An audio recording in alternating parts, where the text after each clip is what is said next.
ಇವತ್ತಿನ ದಿನ ನಾವು ಕರ್ನಾಟಕ ಸರ್ಕಾರ ಬಿಡುಗಡೆ ಮಾಡಿರ್ತಕ್ಕಂತಹ ಪಾಠಾಧಾರಿತ ಮೌಲ್ಯಾಂಕನ ಪ್ರಶ್ನೆಗಳನ್ನ ನೋಡ್ಕೊಳ್ಳೋಣ. ಅದರೊಳಗಡೆ ಮೊದಲನೇ ಪಾಠ ಯಾವ್ದಪ್ಪ ಅಂತಂದ್ರ ರಾಸಾಯನಿಕ ಕ್ರಿಯೆಗಳು ಮತ್ತು ಸಮೀಕರಣ ಅಂತ ಹೇಳಿ ಬರ್ತದ. ರಾಸಾಯನಿಕ ಕ್ರಿಯೆಗಳು ಮತ್ತು ಸಮೀಕರಣ. ಈ ಪಾಠದ ಒಳಗಡೆ ನೀವು ಏನೇನು ಅಧ್ಯಯನ ಮಾಡಿದಿರಿ ಇಷ್ಟು ದಿನ? ರಾಸಾಯನಿಕ ಸಮೀಕರಣಗಳ ಬಗ್ಗೆ ತಿಳ್ಕೊಂಡಿದ್ದೀರಿ, ಅವುಗಳನ್ನ ಯಾವ ತೆರನಾಗಿ ಸರಿದೂಗಿಸ್ಬೇಕಂತ ಹೇಳಿನೂ ತಿಳ್ಕೊಂಡಿದ್ದೀರಿ. ಆಮೇಲೆ ರಾಸಾಯನಿಕ ಕ್ರಿಯೆಗಳ ವಿಧಗಳು, ಯಾವ್ಯಾವ ವಿಧಗಳು ಬರ್ತಾವ? ಸಂಯೋಗ ಕ್ರಿಯೆ, ವಿಭಜನೆ ಕ್ರಿಯೆ, ಸ್ಥಾನಪಲ್ಲಟ ಕ್ರಿಯೆ, ದ್ವಿಸ್ಥಾನಪಲ್ಲಟ ಕ್ರಿಯೆ ಅಂತೇಳಿ ಆ ವಿಧಗಳನ್ನು ತಿಳ್ಕೊಂಡರಿ. ಅದರೊಳಗಡೆ ಅಂತರುಷ್ಣಕ ಕ್ರಿಯೆ ಅಂದ್ರೆ ಏನ, ಬಹಿರುಷ್ಣಕ ಕ್ರಿಯೆಗಳಂದ್ರೆ ಏನ, ಉತ್ಕರ್ಷಣೆ ಮತ್ತು ಅಪಕರ್ಷಣೆ ಅಂದ್ರೆ ಏನ, ಮತ್ತು ರೆಡಾಕ್ಸ್ ಕ್ರಿಯೆ ಅಂದ್ರೆ ಏನ, ಇದ್ರ ಬಗ್ಗೆ ಎಲ್ಲ ನೀವು ತಿಳ್ಕೊಂಡಿದ್ದೀರಿ. ಮತ್ತು ದೈನಂದಿನ ಜೀವನದಲ್ಲಿ ಉತ್ಕರ್ಷಣೆಗಳ ಬಗ್ಗೆ ತಿಳ್ಕೊಂಡಿದ್ದೀರಿ. ದೈನಂದಿನ ಜೀವನದಲ್ಲಿ ಉತ್ಕರ್ಷಣೆ ಅಂದ್ರೆ ಏನಪ್ಪಾ ಅಂತಂದ್ರ ಲೋಹಗಳು ಉತ್ಕರ್ಷಣೆಗೆ ಒಳಗಾಗುವುದು, ಕಬ್ಬಿಣ ಸಂಕ್ಷಾರಣಕ್ಕೆ ಒಳಗಾಗುವುದು, ಆಮೇಲೆ ಬೆಳ್ಳಿ, ತಾಮ್ರ ಇವೆಲ್ಲ ವಸ್ತುಗಳು ಸಂಕ್ಷಾರಣಕ್ಕೆ ಒಳಗಾಗುವುದು, ಆಹಾರಗಳು ಕಮಟುವಿಕೆ ಕ್ರಿಯೆಗೆ ಕಮಟುವಿಕೆಗೆ ಒಳಗಾಗುವುದು, ಇದೆಲ್ಲ ಏನಪ್ಪಾ ಅಂತಂದ್ರ ಉತ್ಕರ್ಷಣ ಕ್ರಿಯೆಯಿಂದ ಆಗ್ತದೆ. ಹಂಗಾರೆ ಈ ಪಾಠದೊಳಗಡೆ ಎಷ್ಟು ಪ್ರಶ್ನೆಗಳದಾವ? ಸುಲಭದ ಪ್ರಶ್ನೆಗಳು 20 ಪ್ರಶ್ನೆಗಳದಾವ, 32 ಅಂಕಗಳು. ಸಾಧಾರಣ ಪ್ರಶ್ನೆಗಳು 33, ಅಂಕಗಳು 66. ಕಠಿಣ ಪ್ರಶ್ನೆಗಳು 19 ಅಂಕಗಳು, 31 ಅಂಕಗಳು. ಈ ಕಡೆ ಶೇಕಡಾವಾರು ಕೊಟ್ಟಾರ. ಎಷ್ಟು ಪ್ರತಿಶತ ಸುಲಭ ಪ್ರಶ್ನೆಗಳನ್ನ ಕೇಳಲಾಗಿದೆ, ಎಷ್ಟು ಪ್ರತಿಶತ ಸಾಧಾರಣ ಪ್ರಶ್ನೆಗಳನ್ನ ಕೇಳಲಾಗಿದೆ, ಎಷ್ಟು ಪ್ರತಿಶತ ಕಠಿಣ ಪ್ರಶ್ನೆಗಳನ್ನ ಕೇಳಲಾಗಿದೆ ಅಂತ ಹೇಳಿ ಕರ್ನಾಟಕ ಸರ್ಕಾರದವರು ಇದನ್ನ ನಮಗೆ ನೀಡಿದಾರ. ಈಗ ಈ ಪಾಠಕ್ಕೆ ಸಂಬಂಧಪಟ್ಟಂಗ ಮೊದಲ ಬಹು ಆಯ್ಕೆಯ ಪ್ರಶ್ನೆಗಳನ್ನ ನೋಡ್ಕೊಂಡು, ಪ್ರೀವಿಯಸ್ ಇಯರ್ ಕ್ವಶನ್ ಪೇಪರ್ ನಲ್ಲಿ ಕೇಳಲಾದಂತಹ ಪ್ರಶ್ನೆಗಳನ್ನ ಕೊಟ್ಟಾರ ಅವರು. ಅದರೊಳಗಡೆ ಸ್ವಲ್ಪ ಕೆಲವೊಂದಿಷ್ಟು ಪ್ರಶ್ನೆಗಳನ್ನ ಎಕ್ಸ್ಟ್ರಾನು ಕೊಟ್ಟಾರ. ಮತ್ತ ಈ ತರ ಬರ್ದಾರ ನೋಡ್ರಿ, ಸಾಧಾರಣ, ಆಮೇಲೆ ಕಠಿಣ, ಸುಲಭ, ಯಾವ್ಯಾವ ಪ್ರಶ್ನೆಗಳು ಸಾಧಾರಣ ಅದಾವ, ಯಾವ ಕಠಿಣ ಅದಾವ ನನ್ನ ನೋಡ್ಕೊಳ್ಳೋಣ. ಈಗ ಪ್ರಶ್ನೆಗೆ ಬಹು ಆಯ್ಕೆ ಪ್ರಶ್ನೆಗಳು. ಅದರೊಳಗಡೆ ಫಸ್ಟ್ ಕ್ವಶನ್, ಕೆಳಗಿನವುಗಳಲ್ಲಿ ರಾಸಾಯನಿಕ ಬದಲಾವಣೆಗೆ ಉದಾಹರಣೆ. ರಾಸಾಯನಿಕ ಬದಲಾವಣೆ ರಾಸಾಯನಿಕ ಬದಲಾವಣೆ ಅಂದ್ರೆ ಒಂದು ಹೊಸ ವಸ್ತು ಉತ್ಪತ್ತಿ ಆಗುತ್ತೆ, ಅದಕ್ಕೆ ಏನಂತ ಕರಿತೀವಪ್ಪ ಅಂತಂದ್ರ ನಾವು ರಾಸಾಯನಿಕ ಬದಲಾವಣೆ ಅಂತ ಕರಿತೀವಿ. ಫಸ್ಟ್ ಒನ್, ಎ ಆಪ್ಷನ್, ನೀರಿನಲ್ಲಿ ಉಪ್ಪು ಕರಗುವುದು. ನೀರಿನಲ್ಲಿ ಉಪ್ಪು ಕರಗುವುದು ಇದು ರಾಸಾಯನಿಕ ಬದಲಾವಣೆ ಅಲ್ಲ, ಇದು ಭೌತಿಕ ಬದಲಾವಣೆ ಆಗಿದೆ. ಮತ್ ಕಾಗದವನ್ನ ತುಂಡರಿಸುವುದು, ಕಾಗದವನ್ನ 2 ಭಾಗ ಮಾಡಿದೀವಿ ಅಂತ ತಿಳ್ಕೊರಿ. ಈ ಸೈಡ್ ಕಾಗದ ಇರ್ತದೆ, ಈ ಸೈಡ್ ಕಾಗದ ಇರ್ತದೆ, ಇದು ಸಹಿತ ಭೌತಿಕ ಬದಲಾವಣೆ ಆಗ್ತದೆ. ಕಬ್ಬಿಣ ತುಕ್ಕು ಹಿಡಿಯುವುದು, ನೋಡ್ರಿ ಕಬ್ಬಿಣ ತುಕ್ಕು ಹಿಡಿಯುವುದು ಇದು ಏನಪ್ಪಾ ಅಂತಂದ್ರ ರಾಸಾಯನಿಕ ಬದಲಾವಣೆ ಆಗ್ತದೆ. ಕೆಂಪು ಮಿಶ್ರಿತ ಕಂದು ಬಣ್ಣ ಮೇಲ್ಭಾಗದಲ್ಲಿ ಬರ್ತದ, ಇದಕ್ಕೆ ಏನಂತ ಕರೀತಾರಪ್ಪ ಅಂದ್ರೆ ಇದು ರಾಸಾಯನಿಕ ಬದಲಾವಣೆಗೆ ಉದಾಹರಣೆ ಆಗ್ತದೆ. ಮತ್ತೆ ನೀರ್ ಕುದಿಯುವುದ್ರಿ, ನೋಡ್ರಿ ಲಿಕ್ವಿಡ್ ಸ್ಟೇಟ್ ಒಳಗಡೆ, ದ್ರವ ರೂಪದ ಒಳಗಡೆ ಇದ್ದಾಗನು ಸಹಿತ H2O ಇರ್ತದ. ನೀರು ಕುದ್ದು ಎವಾಪರೇಟ್ ಆಯ್ತಂದ್ರ, ಅನಿಲ ಸ್ಥಿತಿಗೆ ಪರಿವರ್ತನೆ ಆಯ್ತಂದ್ರ ಆವಾಗಲೂ ಸಹಿತ ಅದು H2O ಇರ್ತದ. ಇದು ದ್ರವ ಸ್ಥಿತಿ ಒಳಗಡೆನೂ ಸಹಿತ ಲಿಕ್ವಿಡ್ ಇರ್ತದ, ಅನಿಲ ಸ್ಥಿತಿಯಲ್ಲಿ ಸಹಿತ H2O ಇರ್ತದೆ. ಈಗ ಆನ್ಸರ್ ಯಾವ್ದಪ್ಪ ಅಂತಂದ್ರ ಸಿ, ಕಬ್ಬಿಣ ತುಕ್ಕು ಹಿಡಿಯುವುದು. ನೆಕ್ಸ್ಟ್, ಕೆಳಗಿನವುಗಳಲ್ಲಿ ಇದು ರಾಸಾಯನಿಕ ಕ್ರಿಯೆಯ ಲಕ್ಷಣವಲ್ಲ. ರಾಸಾಯನಿಕ ಕ್ರಿಯೆ ಆಗ್ಬೇಕಾದ್ರ ನಮಗೆ ಏನ್ ಇರ್ಬೇಕಪ್ಪ, ಏನೇನು ಬದಲಾವಣೆಗಳಾಗ್ಬೇಕಪ್ಪ ಅಂತಂದ್ರ ಸ್ಥಿತಿ ಬದಲಾವಣೆ. ರಾಸಾಯನಿಕ ಕ್ರಿಯೆ ಆಗ್ಬೇಕಾದ್ರ ನಮ್ಮಲ್ಲಿ ಸ್ಥಿತಿ ಬದಲಾವಣೆ, ರಾಸಾಯನಿಕ ಕ್ರಿಯೆ ಆಗ್ಬೇಕಾದ್ರ ಫಸ್ಟ್ ಪೈಲ ಸ್ಥಿತಿ ಬದಲಾವಣೆ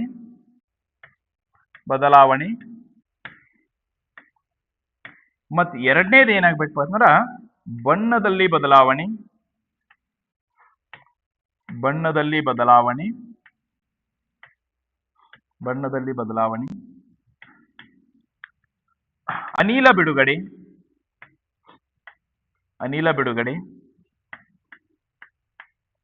ಅನಿಲ ಬಿಡುಗಡೆ, ನೆಕ್ಸ್ಟ್ ತಾಪದಲ್ಲಿ ಬದಲಾವಣೆ.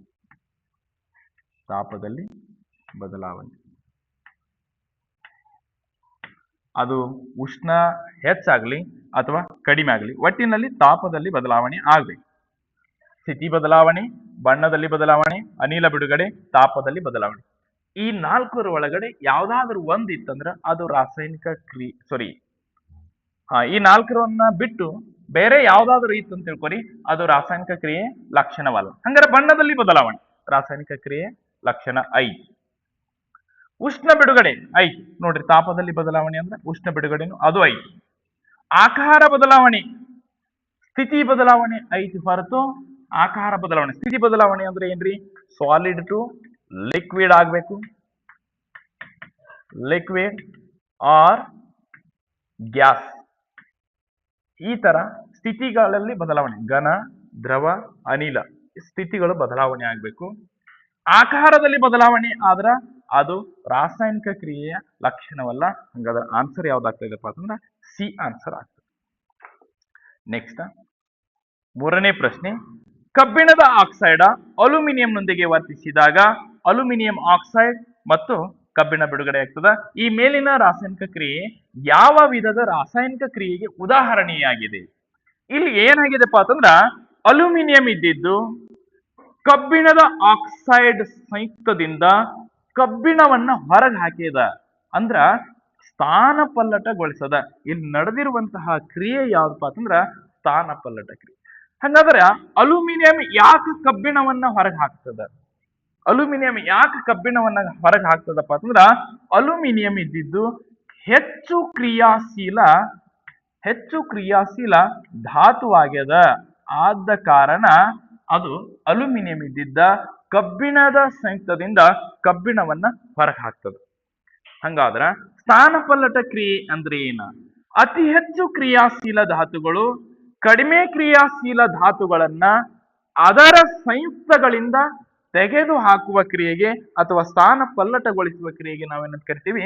ಸ್ಥಾನ ಪಲ್ಲಟ ಕ್ರಿಯೆ ಅಂತ ಹೇಳಿ ಕರಿತೀವಿ. ಹಂಗಾದ್ರ ಇದು ಯಾವ ರಾಸಾಯನಿಕ ಕ್ರಿಯೆಗೆ ಉದಾಹರಣೆ ಆಗ್ತದೆ ಅಂದ್ರೆ ಸ್ಥಾನ ಪಲ್ಲಟ ಕ್ರಿಯೆ. ಅಂದ್ರೆ ಸಂಯೋಗ ಕ್ರಿಯೆ ಅಂದ್ರೆ ಏನ? ಸಂಯೋಗ ಕ್ರಿಯೆ ಅಂದ್ರ ಪ್ರತಿವರ್ತಕಗಳು 2 ಇರಬೇಕು, ಉತ್ಪನ್ನ ಏನಾಗಿರ್ಬೇಕಪ್ಪ ಅಂತಂದ್ರ ಒಂದೇ ಇರಬೇಕು.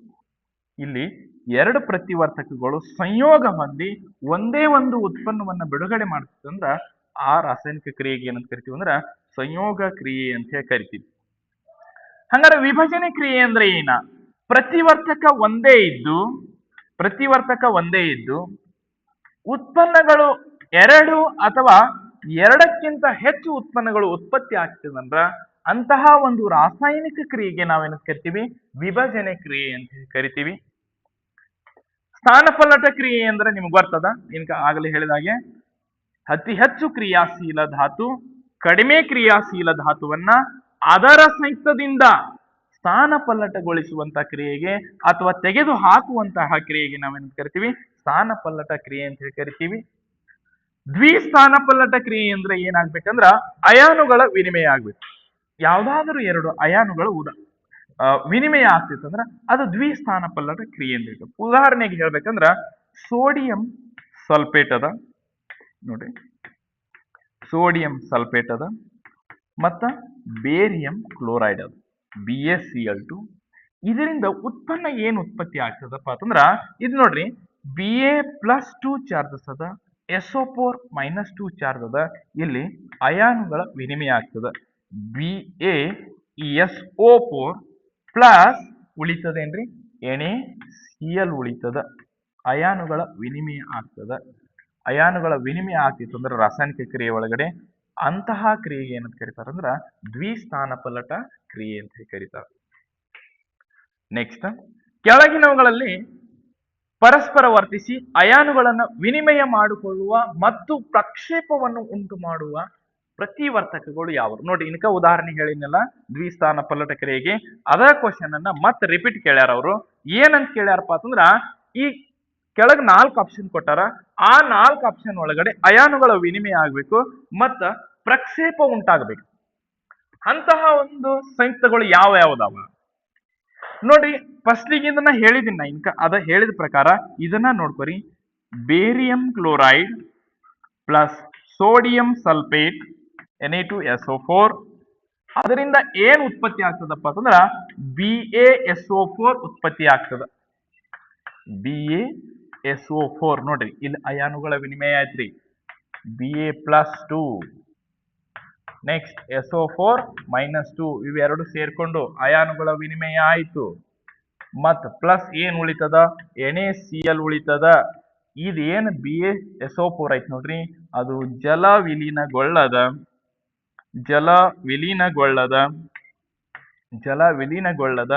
ಬಿಳಿಯ ಪ್ರಕ್ಷೇಪ ಆಗ್ತದ ನೋಡ್ರಿ. ವೈಟ್ ಪ್ರಿಸಿಪ್ಟೇಟ್ ಬರ್ತದ, ಅದು ವಿಲೀನ ಆಗಂಗಿಲ್ಲ, ಜಲ ವಿಲೀನಗೊಳ್ಳಂಗಿಲ್ಲ. ಇದು ಬಿಳಿಯ ಪ್ರಕ್ಷೇಪ. ಹಂಗಂದ್ರೆ ಬಿಳಿಯ ಪ್ರಕ್ಷೇಪ ಯಾವ್ದಪ್ಪ ಅಂತಂದ್ರೆ ಇದ್ರೊಳಗಡೆ BaSO4. ಈಗ ನೀವ ಹೇಳ್ತೀರಿ ಇದಕ್ಕೆ ಆನ್ಸರ್ ಯಾವ್ದಂತ ಹೇಳಿ. ನೋಡ್ರಿ, BaCl2 ಮತ್ತು Na2SO4 ಈ ಸಂಯುಕ್ತಗಳು ಅಯಾನುಗಳನ್ನ ವಿನಿಮಯ ಮಾಡಿಕೊಂಡು ಪ್ರಕ್ಷೇಪವನ್ನ ಉಂಟು ಮಾಡ್ತಾವೆ. ಇನ್ನು ನೆಕ್ಸ್ಟ್, ವಿದ್ಯುತ್ ವಿಭಜನೆ ಕ್ರಿಯೆಯಲ್ಲಿ ಹೈಡ್ರೋಜನ್ ಮತ್ತು ಆಕ್ಸಿಜನ್ ಅನಿಲಗಳ ಉಂಟಾಗುವ ಕ್ರಿಯೆಯು ಯಾವ್ದ್ರಿ ಇದು? ವಿದ್ಯುತ್ ವಿಭಜನೆ ಕ್ರಿಯೆ ಒಳಗಡೆ ಹೈಡ್ರೋಜನ್ ಮತ್ತು ಆಕ್ಸಿಜನ್ ಉಂಟಾಗ್ತಿತ್ತಂದ್ರ ಈ ಕ್ರಿಯೆ ಯಾವ್ದಾಗ್ತದ? ಏನು ಸ್ಥಾನಪಲ್ಲಟ ಕ್ರಿಯೆ ಆಗ್ತದೋ, ಏನು ಬಹಿರುಷ್ಣಕ ಕ್ರಿಯೆ ಆಗ್ತದೋ, ಅಂತರುಷ್ಣಕ ಕ್ರಿಯೆ ಆಗ್ತದೋ, ಏನು ರೆಡಾಕ್ಸ್ ಕ್ರಿಯೆ ಆಗ್ತದೋ? ಏನಾಗ್ತದ? ಸ್ಥಾನಪಲ್ಲಟ ಕ್ರಿಯೆ ಆಗ್ಬೇಕಂದ್ರೆ ಎರಡು ಪ್ರತಿವರ್ತಕಗಳು ಸೇರ್ಕೊಂಡು ಒಂದು ಉತ್ಪನ್ನ ಆಗ್ಬೇಕು. ಬಹಿರುಷ್ಣಕ ಕ್ರಿಯೆ ಅಂದ್ರೆ ಹೇಳ್ತೀನಿ, ಅಂತರುಷ್ಣಕ ಕ್ರಿಯೆ ಅಂದ್ರೆ ರೆಡಾಕ್ಸ್. ನೋಡ್ರಿ, ಬಹಿರುಷ್ಣಕ ಕ್ರಿಯೆ ಅಂದ್ರ ಉಷ್ಣ ರಾಸಾಯನಿಕ ಕ್ರಿಯೆ ನಡೆಯುವಾಗ ಉಷ್ಣ ಬಿಡುಗಡೆ ಆಗ್ತಿತ್ತಂದ್ರ ಇದು ಬಹಿರುಷ್ಣಕ ಆಗ್ತದೆ. ರಾಸಾಯನಿಕ ಕ್ರಿಯೆ ನಡೆಯುವಾಗ ಉಷ್ಣ ಹೀರಿಕೆ ಆಗ್ತಿತ್ತಂದ್ರ ಅದು ಅಂತರುಷ್ಣಕ ಕ್ರಿಯೆ ಆಗ್ತದ. ರಾಸಾಯನಿಕ ಕ್ರಿಯೆ ಒಳಗಡೆ ಉತ್ಕರ್ಷಣೆ ಮತ್ತು ಅಪಕರ್ಷಣೆಗಳು ಎರಡೂ ನಡೀತಿದ್ವು ಅಂದ್ರ ಅದು ರೆಡಾಕ್ಸ್ ಕ್ರಿಯೆ ಆಗ್ತದೆ. ಈಗ ನಾವು ಇದಕ್ಕೆ ಆನ್ಸರ್ ನೋಡು. ವಿದ್ಯುತ್ ವಿಭಜನೆಯಲ್ಲಿ ಹೈಡ್ರೋಜನ್ ಮತ್ತು ಆಕ್ಸಿಜನ್ ಅನಿಲಗಳು ಉಂಟಾಗುವ ಕ್ರಿಯೆಯು ವಿಭಜನೆ ಕ್ರಿಯೆ ಆಗ್ಬೇಕಾದ್ರ ಅಲ್ಲಿ ಏನ್ ಹೀರಿಕೆ ಆಗ್ತದಪ್ಪ ಅಂತಂದ್ರ ಉಷ್ಣ ಕಂಪಲ್ಸರಿ ಹೀರಿಕೆ ಆಗ್ತದೆ. ಅದನ್ನ ನೀವು ಕಾಸುವುದರ ಮುಖಾಂತರ ಕೊಡ್ರಿ, ಉಷ್ಣವನ್ನ ಕಾಸುವುದರ ಮುಖಾಂತರ ಕೊಡ್ರಿ, ಇಲ್ಲ ಅಂತಂದ್ರ ಸೂರ್ಯನ ಬೆಳಕಿನ ಸಹಾಯದಿಂದ ಕೊಡ್ರಿ, ಉಷ್ಣವನ್ನ ಕೊಡ್ರಿ. ಇಲ್ರಿ ಸರ ವಿದ್ಯುತ್ನಿಂದ ಕೊಡ್ತೀನಂದ್ರ ವಿದ್ಯುತ್ನಿಂದ ಉಷ್ಣವನ್ನ ಕೊಡ್ರಿ. ಯಾವುದರ ಬೇಕಾದ್ರಿಂದನೂ ನೀವು ಉಷ್ಣವನ್ನ ಕೊಡ್ಬೋದು. ಅದು ಕೊಟ್ಟಾಗ ವಿಭಜನೆ ಆಗ್ತಿರ್ಬೇಕು. ವಿಭಜನೆ ಆಗ್ತಿತ್ತಂದ್ರ ಉಷ್ಣವನ್ನ ಹೀರಿಕೊಂಡು ವಿಭಜನೆ ಆಗ್ತಿತ್ತಂದ್ರ ಅದು ವಿಭಜನೆ ಕ್ರಿಯೆ ಆಗ್ತದ. ಮತ್ತು ಉಷ್ಣ ಹೀರಿಕೆ ಆಗ್ತಿತ್ತಂದ್ರ ಅಲ್ಲಿ ಅದು ಯಾವ ಕ್ರಿಯೆ ಆಗ್ತದ? ಅಂತರುಷ್ಣಕ. ವಿಭಜನೆ ಕ್ರಿಯೆ ಯಾವಾಗಲೂ ಉಷ್ಣ ಹೀರ್ಕೊಂಡ ಆಗ್ತದ. ಅದು ನಾವು ಕಾಸುವುದರ ಮುಖಾಂತರ ಉಷ್ಣವನ್ನು ಕೊಡಬಹುದು, ಇಲ್ಲ ಅಂತಂದ್ರೆ ಸೂರ್ಯನ ಬೆಳಕಿನ ಮುಖಾಂತರ ಉಷ್ಣವನ್ನು ಕೊಡಬಹುದು, ಇಲ್ಲ ಅಂತಂದ್ರೆ ವಿದ್ಯುತ್ತನ್ನ ಕೊಡುವುದರ ಮುಖಾಂತರ ವಿದ್ಯುತ್ತಿನಿಂದ ಸಹಿತ ಉಷ್ಣವನ್ನು ಕೊಡಬಹುದು. ಅದು ಒಟ್ಟಿನಲ್ಲಿ ವಿಭಜನೆ ಆಗ್ಬೇಕಾದ್ರ ಅದು ಅಂತರುಷ್ಣಕ ಕ್ರಿಯೆನ ಆಗಿರ್ತದ. ಬಹಿರುಷ್ಣಕ ಆಗಂಗಿಲ್ಲ, ರೆಡಾಕ್ಸ್ ಕ್ರಿಯೆ ಆಗಂಗಿಲ್ಲ, ಸ್ಥಾನಪಲ್ಲಟ ಆಗಂಗಿಲ್ಲ. ಅದು ಯಾವಾಗಲೂ ಅಂತರುಷ್ಣಕ ಕ್ರಿಯೆ ಆಗಿರ್ತದ. ಅಂದ್ರೆ option number C is correct. Next, ಪ್ರತಿವರ್ತಕಗಳು ತಮ್ಮ ಅಯಾನುಗಳನ್ನು ಪರಸ್ಪರ ಬದಲಾಯಿಸಿಕೊಂಡಾಗ ನಡೆಯುವ ರಾಸಾಯನಿಕ ಕ್ರಿಯೆ. ಪ್ರತಿವರ್ತಕಗಳು ತಮ್ಮ ಅಯಾನುಗಳನ್ನು ಬದಲಾಯಿಸಿಕೊಂಡು, ಇನ್ಕೈ ನೋಡಿದ್ರಲ್ಲ ಇಲ್ಲಿ BaCl2 ಮತ್ತು Na2SO4 ಅವು ನಡೆಸ್ಕೊಂಡು ಯಾವ ಕ್ರಿಯೆ ಆಯ್ತಲ್ರಿ? ದ್ವಿಸ್ಥಾನ ಪಲ್ಲಟ ಕ್ರಿಯೆ. ಅಯಾನುಗಳ ಪರಸ್ಪರ ಬದಲಾಯಿಸಿಕೊಂಡಾಗ ನಡೆಯುವ ರಾಸಾಯನಿಕ ಕ್ರಿಯೆ ಯಾವ್ದಪ್ಪ ಅಂತಂದ್ರ ದ್ವಿಸ್ಥಾನ ಪಲ್ಲಟ ಕ್ರಿಯೆ. ನೆಕ್ಸ್ಟ್ ನೋಡ್ರಿ, ತಾಮ್ರದ ಆಕ್ಸೈಡ್ ಹೈಡ್ರೋಜನ್ ನೊಂದಿಗೆ ವರ್ತಿಸಿದಾಗ ತಾಮ್ರ ಮತ್ತು H2O ಬಿಡುಗಡೆ ಆಗ್ತದೆ. ಈ ಕ್ರಿಯೆಯಲ್ಲಿ ಕ್ರಮವಾಗಿ ಉತ್ಕರ್ಷಣೆ ಮತ್ತು ಅಪಕರ್ಷಣೆ ಒಳಗಾದ ಪ್ರತಿವರ್ತಕಗಳು ಯಾವುವು? ಮೊದಲು ನಾವು ಉತ್ಕರ್ಷಣೆ ಅಂದ್ರೆ ಏನ ಮತ್ತು ಅಪಕರ್ಷಣೆ ಅಂದ್ರೆ ಏನ ನೋಡ್ಕೊಳ್ಳೋಣ. ಉತ್ಕರ್ಷಣೆ ಅಂದ್ರೆ ಏನ್ರಿ? ಉತ್ಕರ್ಷಣೆ ಅಂದ್ರೆ ಏನಿರ್ಬೇಕಪ್ಪ ಅಂತಂದ್ರ ಆಕ್ಸಿಜನ್ ಅನ್ನ ಪಡೆದುಕೊಳ್ತಿರ್ಬೇಕು, ಇಲ್ಲ ಅಂದ್ರ ಹೈಡ್ರೋಜನ್ ಅನ್ನ ಹೊರಗೆ ಹಾಕ್ತಿರ್ಬೇಕು. ಇಂತಹ ಕ್ರಿಯೆಗೆ ಏನಂತ ಕರೀತಾರಪ್ಪ ಅಂತಂದ್ರ ಉತ್ಕರ್ಷಣೆ ಅಂತ ಹೇಳಿ ಕರೀತಾರ. ಇನ್ನು ಅಪಕರ್ಷಣೆ ಅಂದ್ರೆ ಏನು? ಅಪಕರ್ಷಣೆ ಅಂದ್ರ ಆಕ್ಸಿಜನ್ ಅನ್ನ ಬಿಟ್ಟು ಕೊಡ್ತಿರ್ಬೇಕು, ಇಲ್ಲ ಅಂದ್ರ ಹೈಡ್ರೋಜನ್ ಅನ್ನ ಪಡ್ಕೋತಿರ್ಬೇಕು. ಇಂತಹ ಕ್ರಿಯೆಗೆ ಏನಂತ ಕರೀತಾರಂದ್ರ ಅಪಕರ್ಷಣೆ. ಆಕ್ಸಿಜನ್ ಅನ್ನ ಪಡ್ಕೋತಿರ್ಬೇಕು, ಇಲ್ಲ ಹೈಡ್ರೋಜನ್ ಅನ್ನ ಬಿಟ್ಟು ಕೊಡ್ತಿರ್ಬೇಕು. ಈ ಕ್ರಿಯೆಗೆ ಏನಂತ ಕರೀತಾರಂದ್ರ ಉತ್ಕರ್ಷಣ ಕ್ರಿಯೆ ಅಂತ ಕರೀತಾರ. ಇಲ್ಲ ಅಂತಂದ್ರ ಆಕ್ಸಿಜನ್ ಅನ್ನ ಬಿಟ್ಟು ಕೊಡ್ತಿದ್ದಂದ್ರ, ಅದು ಬೇಡ ಅಂತಂದ್ರ ಹೈಡ್ರೋಜನ್ ಅನ್ನ ಪಡ್ಕೋತಿತ್ತಂದ್ರ ಆ ಕ್ರಿಯೆ ಯಾವ್ದಾಗಿರ್ತದಂದ್ರ ಅಪಕರ್ಷಣೆ ಕ್ರಿಯೆ ಆಗಿರ್ತದ. ಈಗ ಇದ್ರ ಒಳಗಡೆ ಯಾವ್ದು ಉತ್ಕರ್ಷಣೆ ಆಗ್ಯದ ಮತ್ತೆ ಯಾವ್ದು ಅಪಕರ್ಷಣೆ ಆಗಿದೆ ನೋಡುದು. ತಾಮ್ರ ತಾಮ್ರದ ಆಕ್ಸೈಡ್ ಈಚೆ ಕಡೆ ಬಂದ ಬಳಕ ಏನಾಗೈತಿ? ಆಕ್ಸಿಜನ್ ಇಲ್ಲಿ ಐತಿ, ಆದ್ರೆ ಇಲ್ಲಿ ಆಕ್ಸಿಜನ್ ಇಲ್ಲ, ಅಂದ್ರ ಆಕ್ಸಿಜನ್ ಕಳ್ಕೊಂಡದ.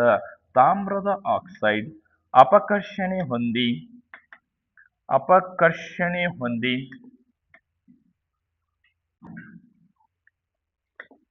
ಅಪಕರ್ಷಣೆ ಹೊಂದಿ ಹೊಂದಿ ಏನಾಗಿದೆಪ್ಪ ಅಂತಂದ್ರ Cu ಆಗಿದೆ. ಮತ್ ಹೈಡ್ರೋಜನ್ ಏನಾಗೈತ್ರಿ? ಹೈಡ್ರೋಜನ್ H2 ಉತ್ಕರ್ಷಣೆಗೊಂಡು ಅಂದ್ರ ಒಂದು ಆಕ್ಸಿಜನ್ ಅನ್ನ ಪಡ್ಕೊಂಡದ, ಒಂದು ಆಕ್ಸಿಜನ್ ಅನ್ನ ಪಡ್ಕೊಂಡದರಿ.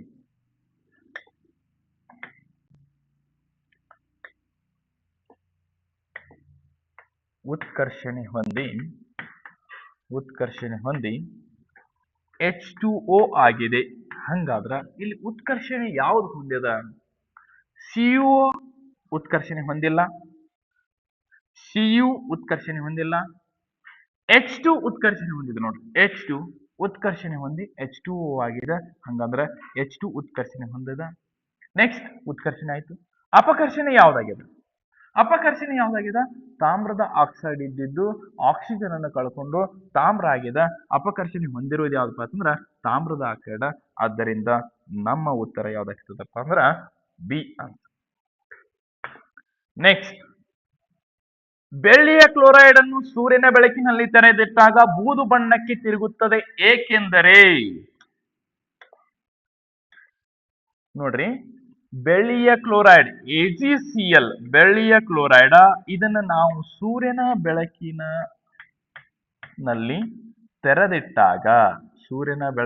ತೆರೆದಿಟ್ಟಾಗ ಬೆಳ್ಳಿಯ ಕ್ಲೋರೈಡ್ ನಿಂದ ಬೆಳ್ಳಿಯು ಸಪರೇಟ್ ಆಗ್ತದೆ, ಬೂದು ಬಣ್ಣದ ಬೆಳ್ಳಿ ಸಪರೇಟ್ ಆಗ್ತದೆ, ಮತ್ತ ಕ್ಲೋರಿನ್ ಸಪರೇಟ್ ಉಳಿತದ.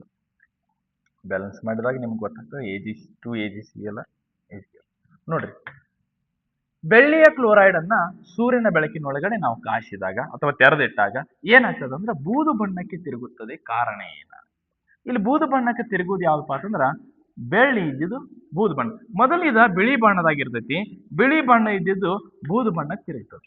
ಹಂಗಾರೆ ಆಪ್ಷನ್ ಏನೇನು ಕೊಟ್ಟಾನ? ಬೆಳ್ಳಿಯ ಕ್ಲೋರೈಡ್ ವಿಭಜನೆಗೊಂಡು ಬೆಳ್ಳಿ ಉಂಟಾಗುತ್ತದೆ. ಕರೆಕ್ಟಾ? ಬೆಳ್ಳಿಯ ಕ್ಲೋರೈಡ್ ವಿಭಜನೆಗೊಂಡು ಕ್ಲೋರಿನ್ ಉಂಟಾಗುತ್ತದೆ. ಬೆಳ್ಳಿಯ ಕ್ಲೋರೈಡ್ ಉತ್ಕರ್ಷಣೆ ಹೊಂದುತ್ತದೆ, ಬೆಳ್ಳಿಯ ಕ್ಲೋರೈಡ್ ಅಪಕರ್ಷಣೆ ಹೊಂದುತ್ತದೆ. ನೋಡ್ರಿ, ಬೆಳ್ಳಿಯ ಕ್ಲೋರೈಡ್ ವಿಭಜನೆಗೊಂಡು ಕ್ಲೋರಿನ್ ಆಗ್ತದ, ಕರೆಕ್ಟ್ ಅದ. ಆದ್ರ ಇದು ಬೂದು ಬಣ್ಣ ಅಲ್ಲ. ಬೂದು ಬಣ್ಣ ಇದ್ದಿದ್ದು ಯಾವ್ದಪ್ಪ ಅಂತಂದ್ರ ಬೆಳ್ಳಿ ಬೂದು ಬಣ್ಣ ಇದ್ದಿದ್ದು. ಆದ ಕಾರಣ ಬೆಳ್ಳಿಯ ಕ್ಲೋರೈಡ್ ವಿಭಜನೆಗೊಂಡು ಬೆಳ್ಳಿ ಉಂಟಾಗ್ತದ. ನೀರಿನ ವಿದ್ಯುತ್ ವಿಭಜನೆ ಕ್ರಿಯೆಯಲ್ಲಿ ಬಿಡುಗಡೆಯಾದ ಹೈಡ್ರೋಜನ್ ಮತ್ತು ಆಕ್ಸಿಜನ್ ಅನಿಲಗಳ ಪ್ರಮಾಣ ಎಷ್ಟು ಅಂತ ಬರ್ತದೆ. ಇದು ನೋಡ್ರಿ, 2 ಮಾರ್ಕ್ಸಿಗೆ ಕಂಪಲ್ಸರಿ ಇಂಪಾರ್ಟೆಂಟ್ ಕ್ವಶನ್. 2 ಮಾರ್ಕ್ಸಿಗೆ ಕಂಪಲ್ಸರಿ ಇಂಪಾರ್ಟೆಂಟ್. ಏನ್ ಮಾಡ್ತಾರಪ್ಪ ಅಂತಂದ್ರ ನೀರಿನ ವಿದ್ಯುತ್ ವಿಭಜನೆ ಚಿತ್ರ ಬರೆದು ಭಾಗಗಳನ್ನ ಗುರುತಿಸ್ರಿ ಅಂತ ಹೇಳ್ತಾರ. ಮತ್ ಇದ್ರ ಮ್ಯಾಗ ಚಿತ್ರನೂ ಕೇಳ್ತಾರ, ಪ್ರಶ್ನೆನೂ ಕೇಳ್ತಾರ. ಈ ಚಿತ್ರದ ಮೇಲೆ ಪ್ರಶ್ನೆನೂ ಕೇಳ್ತಾರ. ಒಂದು ಏನ್ ಮಾಡ್ಬೇಕಂದ್ರ ಪ್ಲಾಸ್ಟಿಕ್ ಮಗ್ಗನ್ನ ತಗೋಬೇಕು ನಾವು. ಪುಸ್ತಕನ ಬಹಳ ಚಂದ ಕೊಟ್ಟಾರ ಇದ್ರ ಚಿತ್ರ. ಪ್ಲಾಸ್ಟಿಕ್ ಮಗ್ಗನ್ನ ತಗೋಬೇಕು. ಮತ್ತ 2 ಗ್ರಾಫೈಟ್ ಬಿರಡೆಗಳನ್ನ ತಗೋಬೇಕು. ಗ್ರಾಫೈಟ್ ದಂಡಗಳನ್ನು ತಗೋಬೇಕು. ಬಿರಡೆ ಅಲ್ಲ, ಗ್ರಾಫೈಟ್ ದಂಡಗಳನ್ನು ತೆಗೆದುಕೊಳ್ಬೇಕು. ಮತ್ತಿಲ್ಲಿ ರಬ್ಬರ್ ಕಾರ್ಕ್ ಹಾಕ್ಬೇಕು, ಯಾಕಂದ್ರೆ ನೀರದು ಸೋರ್ಬಾರ್ದ್ರಿ ಇಲ್ಲಿ. ಅದಕ್ಕೆ ನಾವು ರಬ್ಬರ್ ಕಾರ್ಕ್ ಅನ್ನು ಹಾಕೊಂಡ್ರಿ. ಮತ್ ಇದಕ್ಕೆ ವೈರ್ ಕನೆಕ್ಷನ್ ಮಾಡಿ ಬ್ಯಾಟ್ರಿಗೆ ಕನೆಕ್ಷನ್ ಅನ್ನ ಕೊಡೋಣ. ನಿಮ್ಮ ಪುಸ್ತಕ ಒಳಗಡೆ 6 ವೋಲ್ಟ್ ಬ್ಯಾಟರಿಯನ್ನ ಕೊಟ್ಟಿದ್ದಾರೆ. ಬ್ಯಾಟ್ರಿಗೆ ಕನೆಕ್ಷನ್ ಮಾಡಿ. ಇದು ಕ್ಯಾಥೋಡ್ ಆಗಿರಲಿ. ಕ್ಯಾಥೋಡ್ ಅಂದ್ರ ಮೈನಸ್, ಇದು ಆನೋಡ್ ಆಗಿರಲಿ. ಆನೋಡ್ ಅಂದ್ರ ಪ್ಲಸ್, ಧನ ಆವೇಶ, ಇದು ಋಣ ಆವೇಶ ಆಗಿರಲಿ. ಈಗ ನೆಕ್ಸ್ಟ್ ಏನ್ ಮಾಡೋಣಪ್ಪ ಅಂತಂದ್ರ ಇದನ್ನ ಇವು ಗ್ರಾಫೈಟ್ ದಂಡಗಳು ಮುಚ್ಚುವಂಗ ನೀರನ್ನ ಹಾಕೋಣ. ನೀರ್ ಹಾಕೋಣ. ಇದ್ರ ಮ್ಯಾಲ ನೆಕ್ಸ್ಟ್ ಪ್ರೊಸೆಸ್ ಏನ್ ಮಾಡೋಣಪ್ಪ ಅಂತಂದ್ರ ಎರಡು ಪ್ರಣಾಳಗಳನ್ನ ತಗೋಣ. ಎರಡು ಪ್ರಣಾಳಗಳನ್ನ ತಗೊಳ್ಳೋಣ. ಆ ಎರಡೂ ಪ್ರಣಾಳಗಳನ್ನ ಪೂರ್ಣ ಪ್ರಮಾಣದಲ್ಲಿ ಆ ಎರಡು ಪ್ರಮಾಣಗಳಲ್ಲಿ ಪೂರ್ಣ ಪ್ರಮಾಣದಲ್ಲಿ ನೀರನ್ನ ತುಂಬ. ಈ ಪ್ರಣಾಳಗಳನ್ನು ತೆಗೆದುಕೊಂಡು ಬಂದ ಇದ್ರ ಮೇಲೆ ಡಬ್ ಹಾಕೊಂಡು ಬೋರಲ್ ಆಗಿ ಹಾಕು. ಡಬ್ ಹಾಕ್ಬೇಕು. ಪೂರ್ತಿ ಏನ್ ಮಾಡ್ರಿ ಈ ತರ ಡಬ್ ಹಾಕ್ಬೇಕು. ಇಲ್ಲಿ ಸಹಿತ ಸೇಮ್ ಎರಡು ಪ್ರಣಾಳದೊಳಗಡೆ ಪೂರ್ತಿ ನೀರು ತುಂಬ್ಯಾವ. ಈ ಪ್ರಣಾಳದೊಳಗಡೆ ಏನ್ ಮಾಡಿದೀವಪ್ಪ ಅಂತಂದ್ರ ಈ ಪ್ರಣಾಳಗಳನ್ನ ಏನ್ ಮಾಡಿದೀವಪ್ಪ ಅಂತಂದ್ರ ಕಾರ್ಬನ್ ದಂಡಗಳ ಮೇಲೆ ಗ್ರಾಫೈಟ್ ದಂಡಗಳ ಮೇಲೆ ನಾವೇನ್ ಮಾಡಿದೀವಿ ಬೋರಲ್ ಆಗಿ ಡಬ್ ಹಾಕಿದೀವಿ ಈ ತರ. ಈಗ ನಾವು ಕರೆಂಟ್ ಅನ್ನ ಸ್ಟಾರ್ಟ್ ಮಾಡಿದಾಗ ಏನೇನ್ ಆಗ್ತದಪ್ಪ ಅಂತಂದ್ರ ಎರಡೂ ಪ್ರಣಾಳಗಳಲ್ಲಿ ಅನಿಲದ ಗುಳ್ಳೆಗಳು ಉತ್ಪತ್ತಿ ಆಗ್ತವೆ. ಅನಿಲದ ಗುಳ್ಳೆಗಳು ಉತ್ಪತ್ತಿ ಆಗ್ತವೆ.